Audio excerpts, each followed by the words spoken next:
கொங்கு மண்டலத்தில் வந்து இது ரொம்ப பாப்புலர் நடக்கும். அது அசையா சொத்தாக இருக்கணும், இம்மூவபிள் ப்ராப்பர்ட்டியாக இருக்கணும். அதோட மதிப்பு 100 ரூபாய்க்கு மேலே இருந்ததுன்னா ஒரு பாத்தியத்துக்கான டாக்குமெண்ட்டாக எடுத்துக்க முடியாதுங்கிறது. ஆனால் அந்த ரிலீஸ் டீடில் என்னோட கையெழுத்து என்னோடது இல்லை, எங்கள் அப்பா கையெழுத்தை ஃபோர்ஜரி பண்ணிட்டாங்க அப்படின்னு ப்ரூவ் பண்ணால்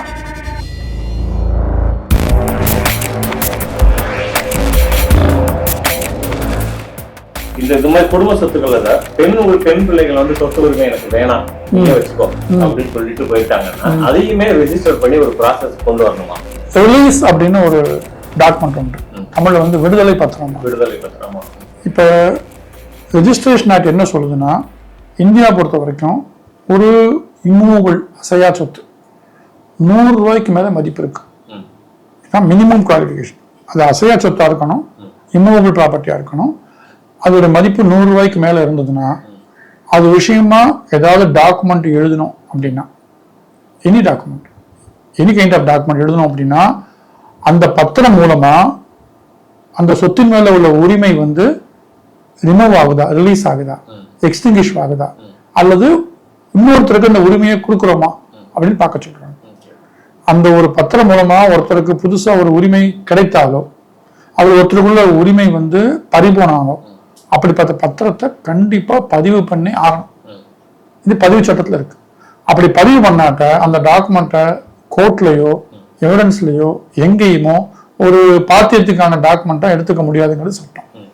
அதனால பதிவு சட்டத்தின் கீழே ஒரு பத்திரத்தை பதிவு பண்ணினால் உயிர் எழுதி கொடுத்துட்டா அந்த சொத்துல அவங்களுக்குள்ள உரிமை போயிடுது. அதுக்கப்புறம் எப்பவுமே கேட்க முடியாது. அந்த பதிவு எழுதி கொடுத்த அந்த பத்திரம் வந்து முறைப்படி எழுதலை அப்படின்னு ப்ரூவ் பண்ணா கேட்கலாம். ஃபார் எக்ஸாம்பிள், நான் ஒரு பத்திரத்தை எழுதி கொடுத்துருக்கேன், எங்க அப்பா எங்க அண்ணன் நான் 3 பேர் இருக்கோம், எனக்கு அதில் 1/3 பங்கு, எனக்கு அது பங்கு வேணான்னா நான் ஒரு விடுதலை பத்திரம் எழுதணும். அந்த விடுதலை பத்திரம் என்ன ஆகுது, ஒரு இம்மூவபிள் ப்ராப்பர்ட்டிக்காக வருது, அசையா சொத்துக்காக, மதிப்பு 100 ரூபாய்க்கு மேலே இருக்கு. அப்போ நான் விடுதலை எழுதி பதிவு பண்ணி கொடுக்கணும். விடுதலை எழுதி பதிவு பண்ணி கொடுத்தா அது வில்லங்கத்தில் வந்துடும். அதை பதிவு பண்ணாட்ட விடுதலை செல்லாது. அப்படி நான் பதிவு பண்ண கொடுத்த பிறகு என் மகள் அதில் பங்கு கேட்க முடியாது, என் மனைவி கேட்க முடியாது. நீங்க கேட்கறதான கேட்குறீங்க. அதுக்கு என்ன கண்டிஷன்னா, நான் ஒன்ஸ் ரிலீஸ் பண்ணிட்டேன் அப்படின்னு என்னோட அண்ணனும் அப்பாவோ ப்ரூவ் பண்ணிட்டா எனக்கோ என் மனைவிக்கோ இல்லை. ஆனா அந்த ரிலீஸ் டீட்ல உள்ள என்னோட கையெழுத்து என்னோடது இல்லை, எங்க அப்பா கையெழுத்தை ஃபோர்ஜரி பண்ணிட்டாங்க அப்படின்னு ப்ரூவ் பண்ணா என்னோட மகளுக்கும் மனைவிக்கு அந்த உரிமை. ஆனா ஒரு தடவை நியாயமா பதிவு பண்ணி ரிலீஸ் எழுதிட்டா. அதனால இப்போ இதெல்லாம் இதுக்கு ஒரு சின்ன உதாரணம் சொல்லலாம். கொங்கு மண்டலத்தில் வந்து இது ரொம்ப பாப்புலர் நடக்கும். அங்கே என்னன்னா வந்து பெண்களுக்கு வந்து படிப்பு எழுதி கொடுத்துருவாங்க, 100 பவுன் 200 பவுன் பத்திரம் கொடுத்துருவாங்க, நகை கொடுத்துருவாங்க. ஆனால் சொத்துல பங்கு கொடுக்க மாட்டாங்க. ஆனால் சட்டம் கொடுக்குதுல்ல.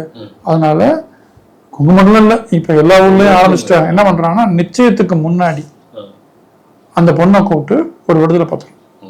இதுலேயும் ஒரு குறுக்கு வழி இருக்கு.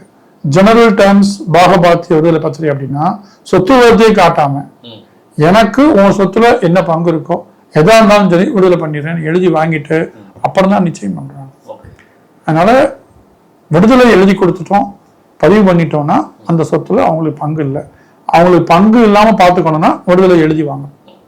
பட் இப்ப இருக்கிற டெக்னாலஜில பத்திரம் பதிவுக்கு வந்து சம்பந்தப்பட்ட எல்லாருமே அப்பியர் ஆகணும், போட்டோ எடுக்கிறாங்க, வீடியோ எடுக்கிறாங்க. ஆமா, இதுல எப்படி ஃபோர்ஜரி நடக்குது?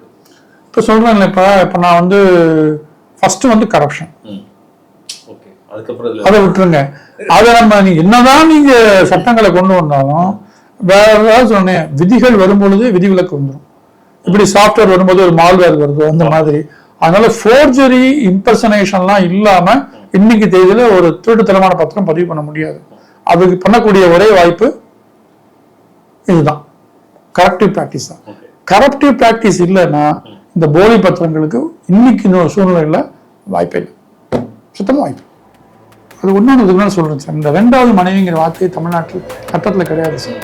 அப்படிப்பட்ட பெண்களுக்கு லீகல் ஸ்டேட்டஸ் ஆஃப் ஒய்ஃப் கிடையாது. இது தெரிஞ்சா வெட்டு குத்தலாம் ஏன் வரணும்? நான் அந்த வகையில் உங்க சேனலை நான் ரொம்ப அப்ரிஷியேட் பண்ணேன்.